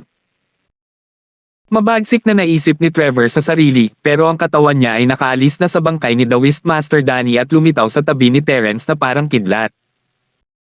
Mula sa lolo ng Marshall, natapos na ng disipulo ang misyon. Gusto ko pa sanang harapin ito ng ilang beses, pero hindi ko inaasahan na ang nangungunang Nascent Soul Stage Cultivator ay hindi naiiba sa papel. Ulat ni Trevor kay Terence nang may malaking ngiti. Lahat ng nakakita ng eksenang ito ay nabaliw na naman. 5,628. Ayos lang sana kung hindi niya alam noon, pero ngayon, kahit ang isang hanggal ay maiintindihan na si Trevor ay isang tunay na master ng Profound Stage. Pero ang Profound Stage Master na ito ay nagsasalita kay Terence ng may paggalang at pambobola, tinatawag si Terence na, tiyuhin sa tuhod. Sa mundo ng mga nagsasanay, ang malalakas ay iginagalang. Kahit na si Terence ay talagang isang Grand Uncle Master, kapag ang lakas ng nakababatang henerasyon ay umabot sa parehong antas, sila ay magiging parehong henerasyon. Kung patuloy na tatawagan ni Trevor si Terence na Grand Uncle Master, nangangahulugan ito na mas malakas pa rin si Terence kaysa kay Trevor. Pero pagkatapos pag-isipan, hindi naman pala ito ganoon kakakaiba. Tinawag din ni Reggie at ng iba pang mga bagong silang na Soul Cultivator si Terence na Grand Uncle Master. Hindi nila ito naisip noon, iniisip na isa lamang itong titulo para kay Terence, pero ngayon ay napagtanto nila na ang lakas ni Terence ay talagang nalampasan na ang bagong silang na Soul Stage. Emph ni Terence. Tumigil ka na sa pagsasalita ng kalokohan. Tatakbo ka pa sa ikatlong round. Huwag mo siyang patayin ng mabilis sa pagkakataong ito, naiintindihan mo. Agad na natuwa si Trevor. Tinapik niya ang kanyang dibdib at sinabing, huwag kang mag-alala, lolo sa labanan. Mag-iingat ako.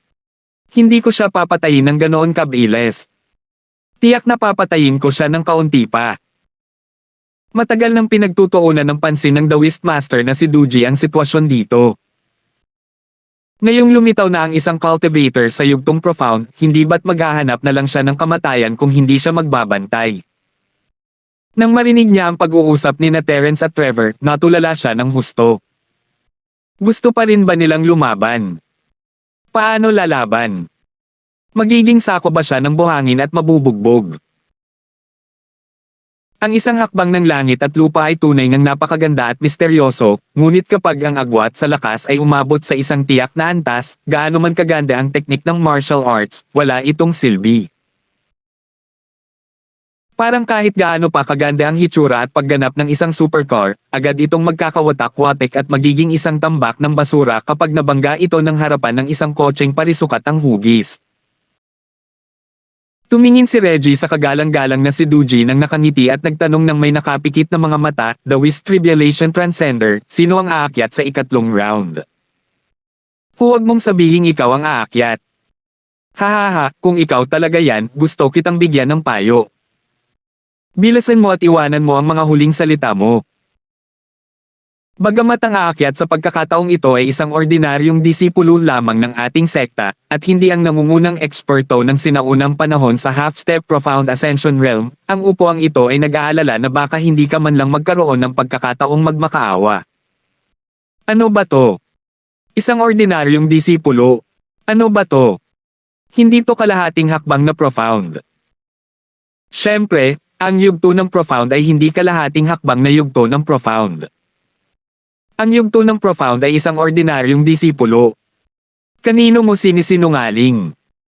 Wala nang lakas si Dawis Duji para magreklamo. Wala na siyang pakialam kahit na ginagaya ni Reggie ang ekspresyon at tono niya. Sa ngayon, ang gusto lang niyang iligtas ay ang sarili niyang buhay.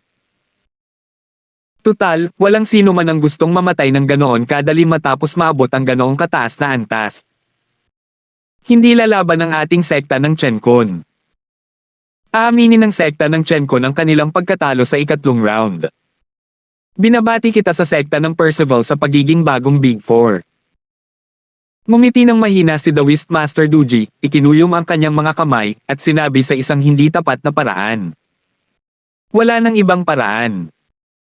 Sa harap ng isang cultivator na nasa yugtong profound, ang The Wistmaster na si Duji ay hindi man lang naglakas loob na lumaban.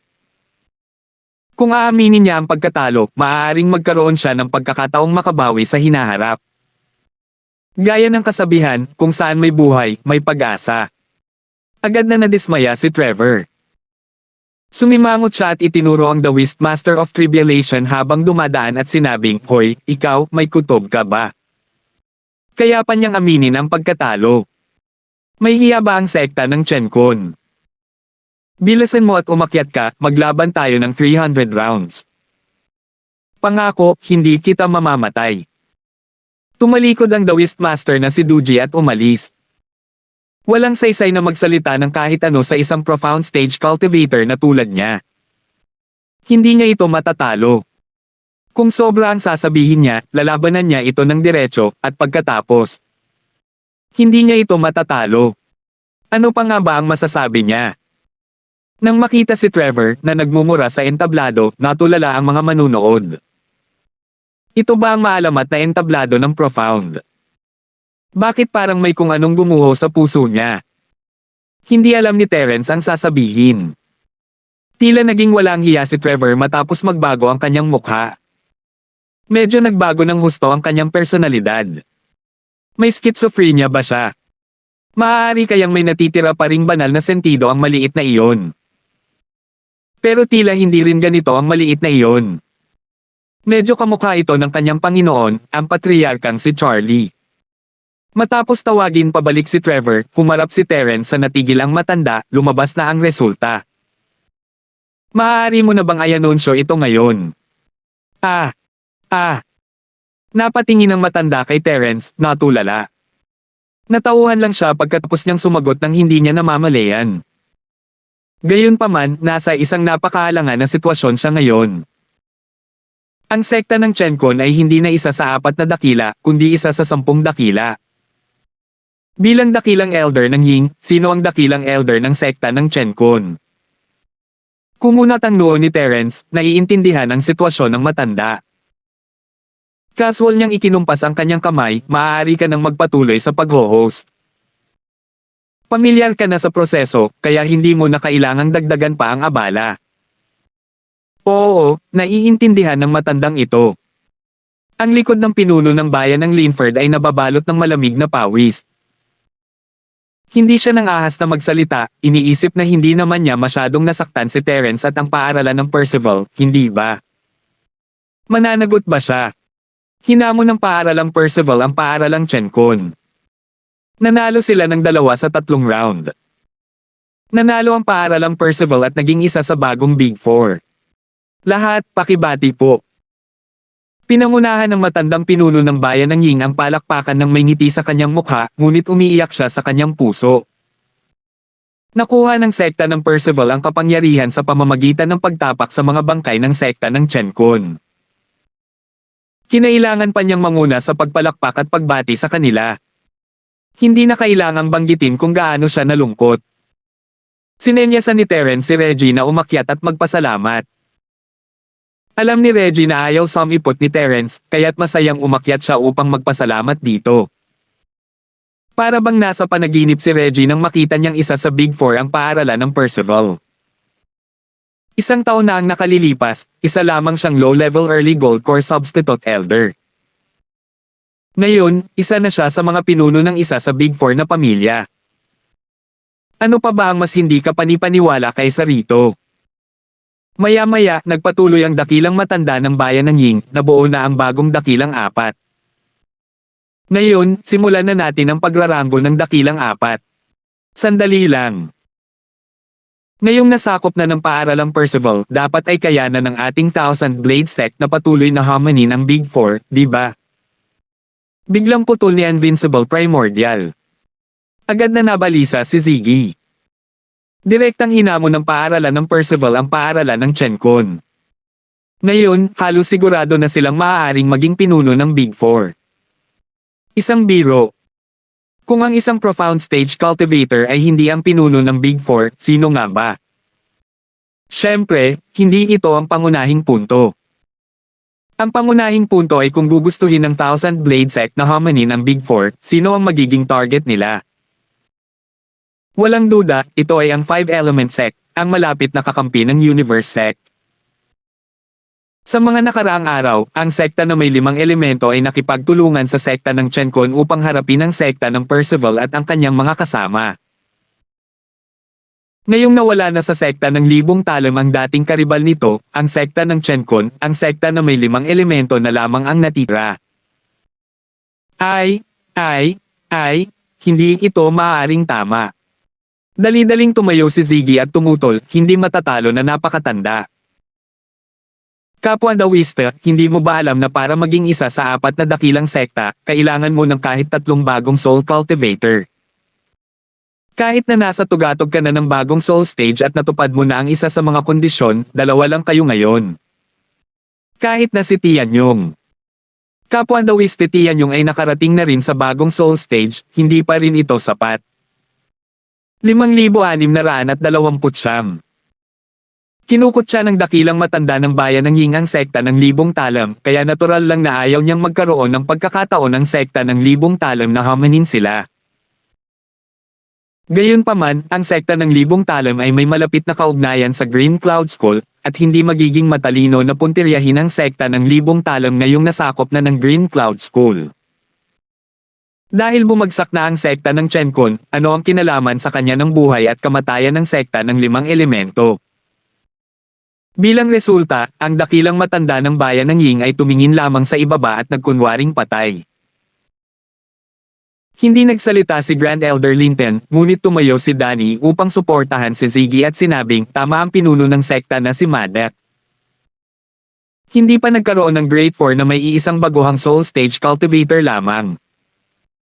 Sa makatuwid, kahit na ang Thousand Blade sect ay kwalipikado upang hamanin ang Grade 4, hindi sila sapat na malakas upang maging isa sa Grade 4. Hindi ba sa tingin mo, Great Elder? Nakangiting sabi ni Danny.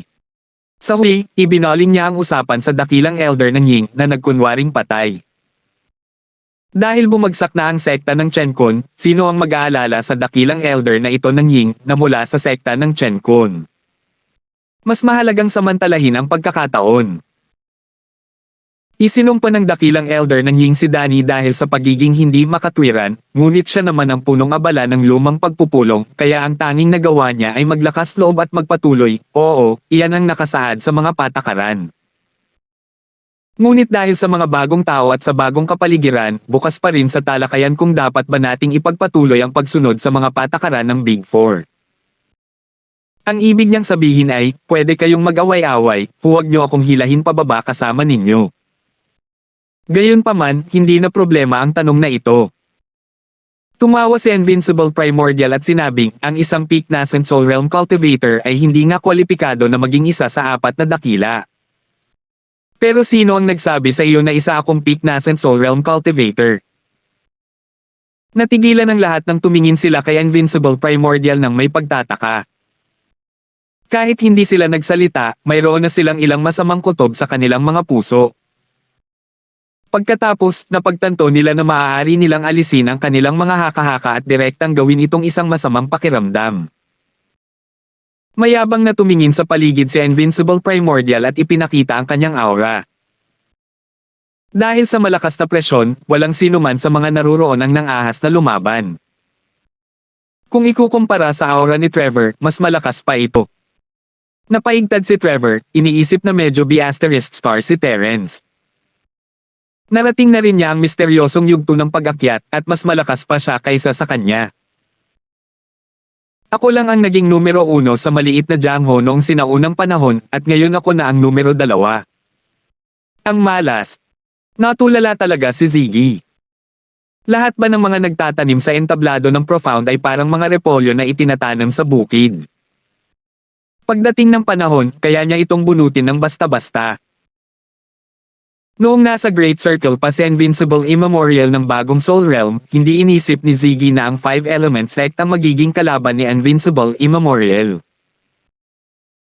Tutal, ang mga challenge rules ay nagpapahintulot sa mga eksperto tulad ni Invincible Immemorial na lumaban ng tuloy-tuloy, lalo na ngayon. Hindi. Kung magpapatuloy ito, masisira ang 5 Element Sect. Bagamat medyo mahina ang Heaven Opening Sect, ang Invincible Ancient ay nasa misteryosong yugto na ng Ascension. Walang pagkakaiba sa pagitan ng 5 Element Sect at ng Heaven Opening Sect. Dahil kay Terence, tiyak na haamon tayo ng Invincible Ancient. Kailangan kong mag-isip ng paraan. Tumulo ang malamig na pawis sa noo ni Ziggy habang samasagi sa isip niya ang mga naisip. Mabilis ding nagbago ang ekspresyon ng mukha niya bago siya tuluyang sumigaw, ang sekta ng 5 elemento ay gumawa ng isang mahalagang desisyon. Iyon ay ang maging isang sekta sa ilalim ng sekta ng Berdeng Ulap at matutunan ang sining ng alchemy mula kay Master Linford. Ang mga kasanayan sa alchemy ni Master Linford ay talagang kahanga-hanga. Ako, si Ziggy, ay magiging disipulo ni Master Linford ngayon. Master Linford. Senior na tiyuhin. Tanggapin mo ang aking disipulo, si Ziggy. Nagdilim ang paningin ng Daoist Master na si Duji. Masyadong tuso ang walang hiyang taong ito. Nakaisip pa talaga siya ng ganoong kawalang hiya ang ideya. Mas kawalang hiya pa siya kaysa kay Trevor. Bakit pinili ng sekta ng Chenkon ang ganoong tao bilang kakampi? Normal lang sa kanila ang mabaygo. Nagulat ang walang talong si Teigo. Plano niyang hamanin ang sekta ng 5 elemento, tutal, ito ang sekta na pangalawa lamang sa sekta ng Chenkon. Ngunit pagkatapos ng mga salita ni Ziggy, nagatubili siya. Lumingon siya kay Terence at nakita niyang nalilito rin si Terence. Malinaw na hindi niya inaasahan na si Ziggy ay magkakaroon ng ganoong kalaking kilos. Tiyo sa martial arts. Kahit medyo mahina ang alchemy skills ng ating 5 element sect, mas malaki ang kalamangan natin sa bilang ng mga alchemist. Hanggat makukuha natin ang gabay ng ating tiyo sa martial arts, tiyak na mas mapapabuti ang alchemy skills ng ating 5 element sect, at mabibigyan natin ang ating tiyo sa martial arts ng mas maraming oras para mag-cultivate. Tiyo Master, sana bigyan mo ako ng pagkakataon. Lakas loob na ni Ziggy. Kung hindi niya makukumbansi si Terence, matatanggal sa Big 4 ang 5 element sect. Habang nagsasalita si Ziggy, naramdaman niyang may katuturan ang sinabi niya. Isa itong henyo na ideya. Para gawing oportunidad ang isang krisis sa usaping katalinuhan, ako, si Ziggy, ay gustong magtanong kung sino pa. Kinurot ni Terence ang kanyang baba habang nag-iisip. Hindi niya maikaila na naantig siya sa mga huling salita ni Ziggy. Sa katunayan, kung ang 5 element sect ay makakagawa ng mga elixir, makakatipid ito kay Terence ng maraming problema. Bukod pa rito, hindi kayang gumawa ni Terence ng mga elixir ng mag-isa sa sinaunang mundo ng martial arts, kaya maraming benepisyo ang pagsama kay Ziggy. Sige, tumango si Terence. Mula ngayon, ang sekta ng 5 elemento ay nasa ilalim na natin, ang sekta ng Berdeng Ulap. Pagkasabi nito, muling nagkagulo ang mga tao. Isang sekta mula sa isa sa malalaking 4 ang naging sekta ng isa pang malalaking 4. Hindi pa nangyayari ang ganitong bagay noon, pero ngayon ay napagdesisyonan na ito sa ilang salita lang. Hindi ba't medyo padalos-dalos iyon? Simula nang magsalita si Terence, natural na hindi na kayang hamanin ng Invincible Ancient ang Five Element Sect. Hindi niya kayang hamanin ang pamilya Salter, kaya ang natitirang Heaven Opening Sect na lang. Para mapigilan ang sektang Kaizen sa biglaang pagsasabi na gusto nilang sumali sa sektang Terence o Percival, mabilis na itinuro ni Invincible Tago si Danny, hinahamon ng sektang Thousand Blades ang sektang pagbubukas ng langit. Nagpa siya ang sekta ng libong talam na hamanin ang sekta ng pagbubukas ng langit. Ang mga patakaran ay mananatiling hindi magbabago. Ang mga miyembro ng magkabilang panig mangyaring umakyat sa entablado. Agad na anunsyo ng dakilang elder ng bayan ng Ying. Wala na siyang pakialam sa pag-angat at pagbagsak ng apat na daklang sekta. Tutal, ang sekta ng Chenkon ay mayroon ng 10 maliliit na sekta, kaya hindi mahalaga kung sino ang susunod. Umakyat sa entablado si Invincible Primordial at tumango kay Danny. Ikaw ba ang umakyat? Gusto mo bang aminin na lang ang pagkatalo? Natulala si Danny. Gayunpaman, alam niyang tama ang sinabi ng walang talo at sinaunang eksperto. Nang makaharap ang isang cultivator sa misteryosong yugto ng pagsikat, siya, isang ganap na eksperto sa yugto ng Nascent Soul, ay kailangang aminin ang pagkatalo bago magsimula ang laban. Kung hindi, maaaring hindi na niya matanggap ang pagkatalo pagkatapos magsimula ang laban. Si The Wistmaster Danny ay isang buhay na halimbawa. Bueno, hindi na siya buhay kundi patay na. Senior Invincible, natural lang sa akin na aminin ang pagkatalo. Pero bago yan, maaari ba akong magtanong sa'yo ng ilang katanungan? Nakangiting sabi ni Danny kay Invincible Primordial na para bang gagawin niya ang anumang gusto niya na nagpahirap sa Invincible Primordial na gumawa ng hakbang. Matapos magatubili ng ilang sandali, sinabi ni Invincible Primordial, bibigyan kita ng pagkakataon. Magtanong ka ng 3 tanong at saka aminin ang pagkatalo. Kung hindi, huwag mo akong sisihin sa pagiging bastos. 5,630. Magaling. Ang hindi matatalo na senior ay tunay ngang may kilos ng isang senior expert, isa siyang huwaran para sa ating henerasyon. Napadilat si Danny sa paghanga at pinuri ang walang talo na sinaunang senior. Naiinip na sumimangot si Invincible Ancient. Anong tanong? Bilasan mo magtanong.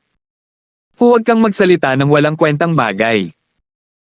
Saka lang tumigil ang inner chi sa kanyang walang kabuluhang pambobola at dahan-daang nagtanong, Senior Invincible, gusto ko talagang malaman kung paano ka nakarating sa mahiwagang yugto ng Ascension. Alam mo rin na matagal nang natigil si Junior sa peak Nascent Soul.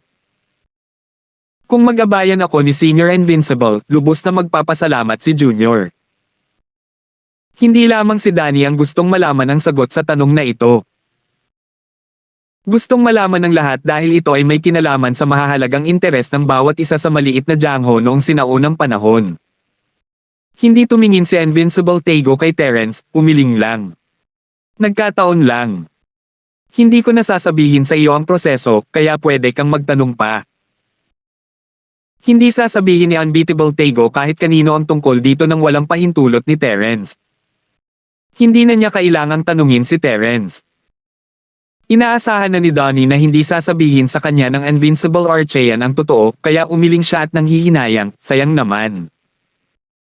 Kung alam ko lang ito, baka may pagkakataon akong makaakyat sa misteryosong yugto ng Ascension.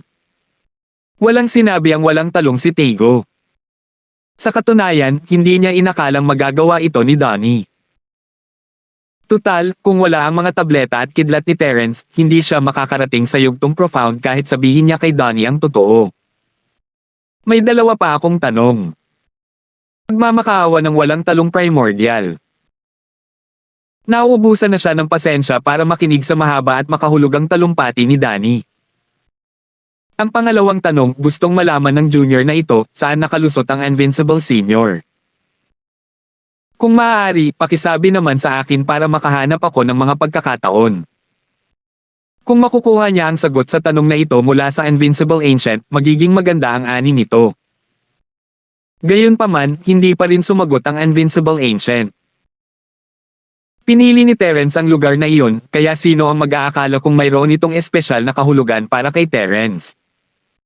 Ang pangatlong tanong. Malamig na sabi ng Invincible Ancient, halatang nawawalan na ng pasensya. Ang pangatlong tanong ay, Senior Bubay. Maaari mo bang sabihin sa amin kung paano muling itatayo ang Thousand Blade Sect? Sa hinaharap, maaari nating pag-usapan ang pagtanggap ng mga disipulo at iba pa. Tatanggi na sana si Invincible Primordial ng mabilis na idinagdag ni Danny, Senior Invincible, hindi mo nasagot ang unang dalawang tanong, kaya dapat mo munang sagutin ang huli, di ba? Hindi naman sa mahirap itong bagay, kaya hindi rin naman sa hindi mo masabi, di ba? Kumunat ang noo ni Terence. Malinaw na naglagay ng patibong si Danny para sa di matatalong diamanting Teigo.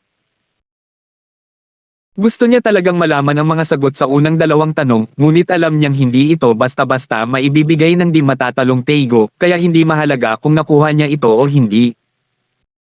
Gayunpaman, dinagdag niya ang kanyang pagkakasala dahil sa hindi pagsagot sa unang dalawang tanong sa ikatlong tanong at nakakahiya para sa kanya na hindi sumagot. Tungkol naman sa ikatlong tanong, kung gusto niya talagang sagutin ito ng maayos, aabutin ng higit sa isa o dalawang pangungusap para maipaliwanag ito ng malinaw. Malinaw na ang mga kilos ni Danny ay para maantala ang oras. Anong uri ng pagbabago ang hinihintay niya? O baka naman, naghihintay siya na may lumitaw. Maganda ang plano ni Inner Chi. Kung ibang tao lang iyon, baka pinili pa nilang magsalita ng kaunti dahil hindi nila nasagot ang unang dalawang tanong. Sa kasamaang palad, wala siyang masyadong alam tungkol sa walang talo na Primordial. Gumamit lang ng isang pangungusap si Invincible Primordial para baliwalain ang mga sinabi ni Donnie. Sekreto ito ng sekta, walang komento. Nanlumo si Danny. Anong klaseng sekreto ang meron? Hindi ka ba pwedeng basta-basta magsalita? Tapos ko na ang tatlong tanong. Aaminin mo na bang natalo ka na? Tanong ni Invincible Immemorial ng walang anumang pagbabago sa ekspresyon, di hindi man lang nakakaramdam ng hiya. Senior Invincible, hindi ba dapat kahit isa sa tatlong tanong ang sagutin mo? Ayaw pa ring sumuko ni Danny, pero hindi niya maiwasang lumingon habang nagsasalita. Mas lalo pang natitiyak ni Terence na nag-aantala si Danny sa oras. Tama na ang kalokohan. Dahil ayaw mong aminin ang pagkatalo, ang matandang ito ang gagawa ng kanyang aksyon. Itinaas ni Invincible Primordial ang kanyang kamay at naghandang umatake. Napuno ng pagkabalisa ang puso ni Danny, gusto niyang magsalita, ngunit biglang lumitaw ang tuwa sa kanyang mukha, sumigaw siya, nandito na sila. Natuklasan din ng pandaman ni Terence na isang lumilipad na aparato na hugis disk ang mabilis na papalapit sa bayan. Sa isang kisap mata, ito ay nasa itaas ng bayan. Ang sentro. Sa wakas ay nakialam na rin siya sa napakatagal ng pagpupulong. Nanlumo si Terence. Ang biglaang paglitaw ni Central sa oras na ito ay nangangahulugan na ang mga bagay ay umuunlad na sa pinakamasamang direksyon. Ang gene ng Blue Dragon ay kinuha at ginamit sa mga may sapat na gulang na eksperimento sa pinakamaikling panahon na posible, kaya ang pananaliksik ng Central ay naging matagumpay. Ang tanging bagay na hindi niya inaasahan ay ang pagkakaroon ng koneksyon ng sekta ng pagbubukas ng langit sa Central. Bago ito, wala pa siyang natuklasang anumang senyales nito. Talagang mahusay na naitago ni Danny ang kanyang sarili. Tumangala si Invincible Primordial sa lumilipad na platito na nakapalibot sa bayan ni Ying. Nang tumangala siya, nakita niya ang isang butas sa gitna ng lumilipad na platito, at maraming tao ang tumatalon palabas mula rito. Ang mga reinforcement ng sect ng pagbubukas ng langit. Sa tingin mo ba ay dahil lang sa mas marami kayong tao, mapapanatili ninyo ang apat na malalaking upuan ng sect ng pagbubukas ng langit ninyo? Kung sinabi mo lang na mayroon kayong mga reinforcement, hinintay kita, sabi ni Invincible Primordial ng may malamig na ngiti. Bakit nag-aaksaya ng oras sa pagsasalita ng walang kwentang bagay? Kaka-rating lang niya sa bagong yugto ng kaluluwa at narating ang mahiwagang yugto ng pag-akyat. Ito ang panahon kung kailan nasa tugatog ang kanyang kumpiyansa.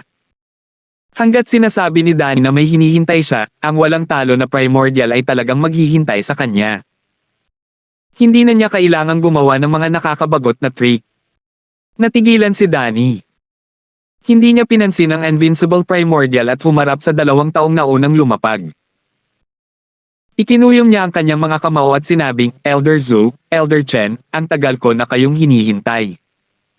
Sa wakas ay dumating na kayo. Ha ha ha ha. Ang pangunahing tauhan ay lilito lamang sa huling sandali. Ang maliliit na fries na iyon ay karapat-dapat lamang na magpainit ng eksena para sa batang Panginoong ito. Ang tumatawa ng malakas ay ang kalaban ni Terence matapos mapunta sa sinaunang mundo ng martial arts, si Jan Feng. Ang lalaking ito ay parang ipis na hindi mapapatay, at sa wakas ay tumalon siya palabas pagkatapos ng ilang sandali ng katahimikan. Kung tungkol naman sa taong iyon, kilala rin siya ni Terence si Reggie at hindi rin naman siya estranghero sa iba. Siya ang pangalawang pinuno ng pangkat ng Percival, si Dustin. Halos hindi makilala ni Terence si Dustin nang bigla itong lumitaw. Maliban sa katotohanang wala talagang pakialam si Terence kay Dustin, ibang-iba ang buong aura niya. Kung hindi titingnang mabuti, hindi nila malalaman na siya ang pangalawang pinuno ng sekta ng Percival. Matapos batiin si Danny, mayabang na humarap si Jan Feng kay Terence, nako, hindi ba't si Linford yan?